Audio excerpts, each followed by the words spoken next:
नमस्कार, आप देख रहे हैं न्यूज प्लस 21। मैं हूं आपके साथ प्रियांशा लाजरस। आइए एक नजर डालते हैं देश विदेश व राज्य की दिन भर की 21 प्रमुख खबरों पर। सीएम भूपेश पहुंचे वफादार कुत्ते के मंदिर बालोद में भेंट मुलाकात कार्यक्रम के दौरान कुकुरदेव मंदिर में की पूजा। 1 नवंबर से शुरू हो सकती धान खरीदी, कृषि मंत्री रविंद्र चौबे बोले अधिकारियों को दिए जा चुके हैं निर्देश। रायपुर में गे कपल का लिप लॉक वीडियो हुआ वायरल, सड़क पर लोगों के बीच किस पर बवाल, बीजेपी नेता ने लगाया अश्लीलता फैलाने का आरोप। पंजाब के पूर्व मुख्यमंत्री कैप्टन अमरिंदर सिंह भाजपा में हुए शामिल। दिन में दूसरी बार जैकलीन से पूछताछ, सुकेश से रिश्तों पर दिल्ली पुलिस पूछेगी सवाल। मदरसों के सर्वे पर बोले रामदेव, धर्म परिवर्तन बंद करने के लिए ये जरूरी, लंपी वायरस पाकिस्तानी साजिश। कुतुब मीनार पर मालिकाना हक के मामले में दिल्ली की साकेत कोर्ट में आज फैसला टला। झारखंड में गढ़वा में नाबालिग लड़की को अगवा कर 3 दिन तक रेप किया। अरविंद केजरीवाल के गुजरात दौरे में बदलाव, आज पहुंचेंगे कल वडोदरा में पीसी और टाउन हॉल। चंडीगढ़ यूनिवर्सिटी मामला, हॉस्टल मैनेजर ने कबूला, वीडियो की शिकायत करने आई थी 6 लड़कियां।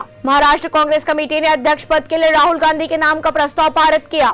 बंगाल एसएससी घोटाले में पार्थ और अर्पिता मुख्य आरोपी, ईडी ने कोर्ट में चार्जशीट दाखिल की। कर्नाटक हिजाब केस में सुप्रीम कोर्ट में कल फिर सुबह 11 बजे से सुनवाई शुरू होगी। उमेश कोल्हे मर्डर केस में चार्जशीट दाखिल करने के लिए एनआईए ने कोर्ट से और समय मांगा। दिल्ली विश्वविद्यालय के प्रोफेसर हनी बाबू की जमानत याचिका खारिज। मृत्यु दंड पर सुप्रीम कोर्ट परिस्थितियों पर विचार करने से संबंधित मामले को 5 जजों की बेंच को सौंपा।